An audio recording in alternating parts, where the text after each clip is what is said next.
नमस्कार।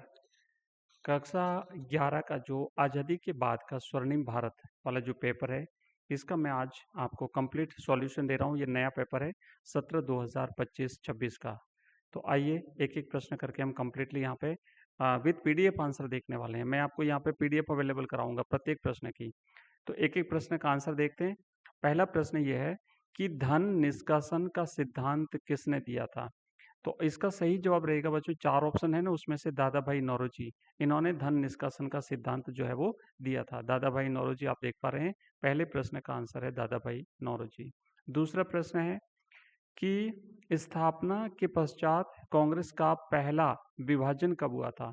तो कांग्रेस की स्थापना आप सभी को पता है 1885 में हुई थी। लेकिन प्रश्न ये है कि 1885 के बाद में पहला विभाजन कब हुआ था?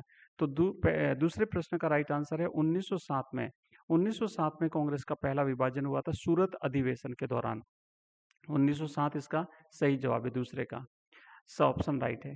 नेक्स्ट प्रश्न है तीसरा, रेगुलेटिंग एक्ट लागू होने के समय बंगाल का गवर्नर जनरल कौन था?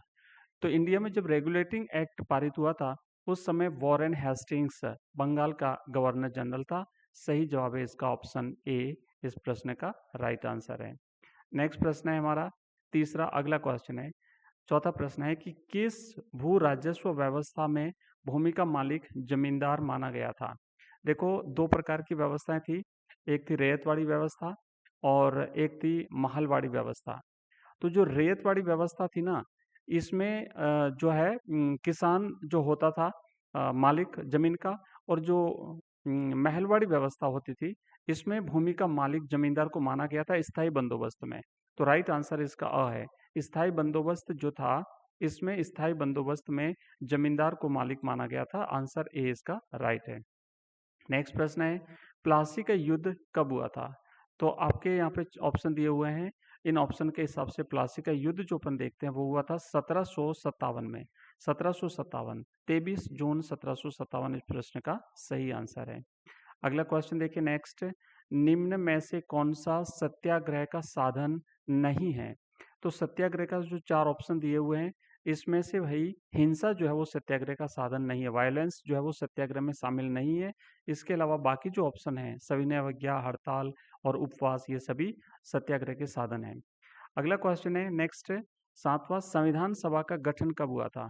तो संविधान सभा का गठन जो है वो 1946 में हुआ था, कैबिनेट मिशन योजना के तहत। 1946 में कैबिनेट मिशन योजना के तहत संविधान सभा का गठन हुआ था। राइट आंसर है इसका ऑप्शन ए। अगला क्वेश्चन है कि भारतीय राष्ट्रीय कांग्रेस की स्थापना कब हुई थी? तो 1885 में भारतीय राष्ट्रीय कांग्रेस की स्थापना हुई थी। ए ओ ह्यूम ने जो है वो इसकी स्थापना की थी 1885। नेक्स्ट प्रश्न है, असहयोग आंदोलन किस प्रश्न को लेकर के प्रारंभ हुआ था? तो असहयोग आंदोलन की शुरुआत खिलाफत आंदोलन से मानी जाती है। खिलाफत और स्वराज के मुद्दों पर जो है वो असहयोग आंदोलन की शुरुआत हुई थी। तो राइट आंसर रहेगा खिलाफत, यहाँ पे ऑप्शन ए। नेक्स्ट प्रश्न है अगला, 10वां प्रश्न है कि सन 1935 के भारत शासन अधिनियम के अनुसार प्रांतों में मंत्रिमंडल कब स्थापित हुए थे? तो एक्चुअली मंत्रिमंडलों की स्थापना जुलाई 1937 से हुई थी। 1935 के अधिनियम के अनुसार जुलाई 1937 से प्रांतों में मंत्रिमंडल गठित हुए थे। अब ये रिक्त स्थान की पूर्ति वाले प्रश्न हम कर लेते हैं। पहला प्रश्न है रिक्त स्थान की पूर्ति में, महलवाड़ी व्यवस्था ब्रिटिश भारत के प्रतिशत भाग पर लागू थी रिक्त स्थान। तो महलवाड़ी जो व्यवस्था थी वो लगभग 30% भूभाग पर लागू थी। ऑप्शन इसका रहेगा राइट आंसर, आपको यहाँ पर लिखना 30%। दूसरा प्रश्न है, जलियांवाला बाग हत्याकांड की घटना को तिथि को हुई थी? तो जलियांवाला बाग हत्याकांड 13 अप्रैल 1919 को हुआ था। इसका सही जवाब आपको लिखना 13 अप्रैल 1919 को। नेक्स्ट प्रश्न है, स्वराज मेरा जन्मसिद्ध अधिकार है का नारा किसने दिया था? तो बच्चों ये नारा बाल गंगाधर तिलक ने दिया था। स्वराज मेरा जन्मसिद्ध अधिकार है का नारा बाल गंगाधर तिलक साहब ने दिया था। अगला क्वेश्चन है, साइमन आयोग के विरुद्ध प्रदर्शन के दौरान किस नेता की मृत्यु लाठीचार्ज से हुई थी? तो लाला लाजपत राय, है ना, लाला लाजपत राय साहब की मृत्यु लाठीचार्ज से हुई थी। तब इन्होंने कहा था, मेरे शरीर पर एक एक लाठी तुम्हारे साम्राज्य में एक एक कील साबित होगी।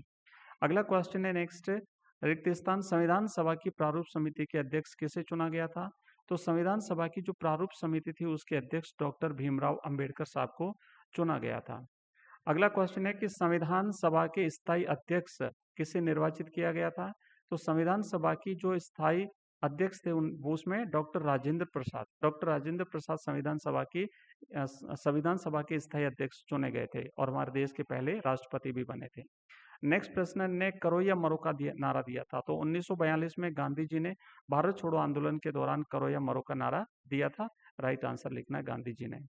अगला नेक्स्ट है, अब हमारा खंड ब शुरू होता है जहां पे अति लघुत्रात्मक प्रश्न है। तो पहला प्रश्न है, बक्सर का युद्ध कब लड़ा गया था? तो राइट आंसर यहाँ पे आप देख पा रहे हैं कि 22 अक्टूबर 1764 को बक्सर का युद्ध लड़ा गया था। नेक्स्ट प्रश्न है कि किस भू राजस्व व्यवस्था में भू राजस्व को स्थायी कर दिया गया? तो जो स्थायी बंदोबस्त था या फिर इसे इस्तमरारी बंदोबस्त भी कहते हैं, स्थायी या इस्तमरारी बंदोबस्त के तहत भू राजस्व व्यवस्था को स्थायी कर दिया गया था।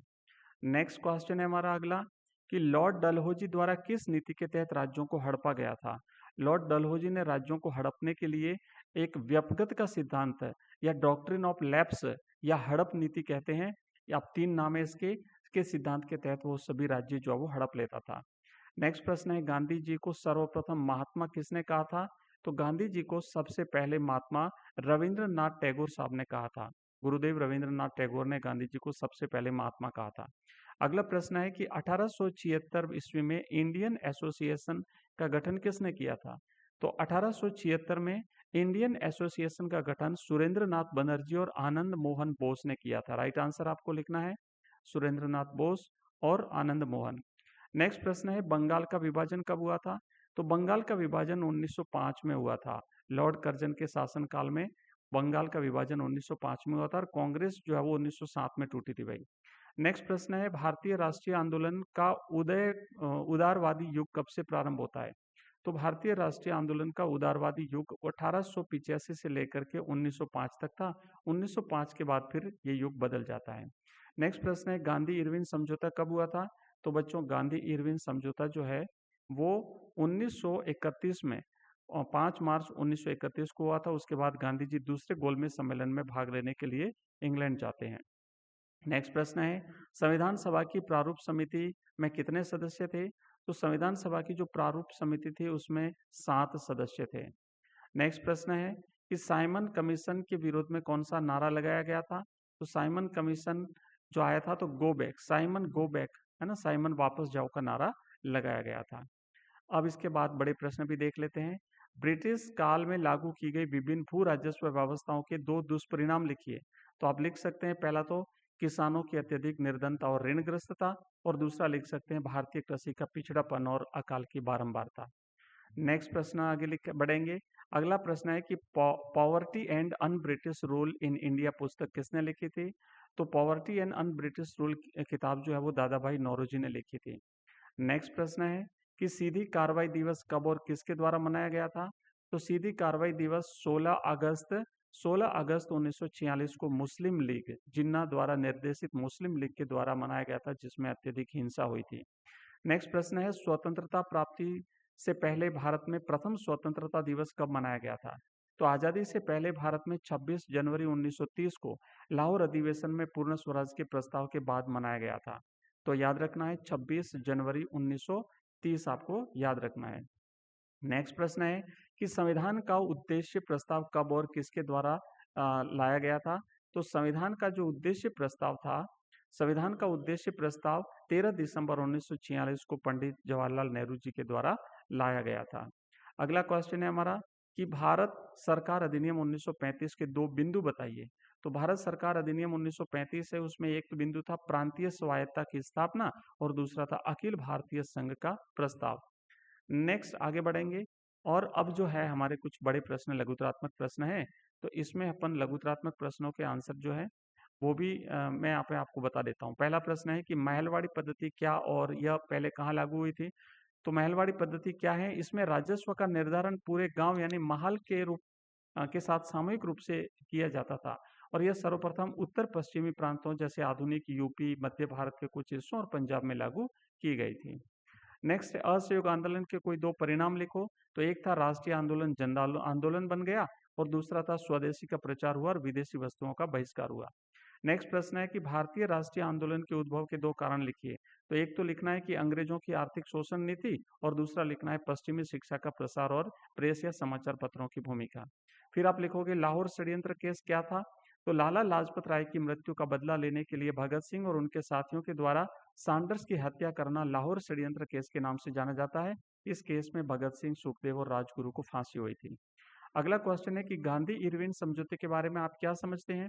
तो आपको लिखना है कि 5 मार्च 1931 को महात्मा गांधी और वायसराय इरविन के बीच में एक समझौता हुआ था।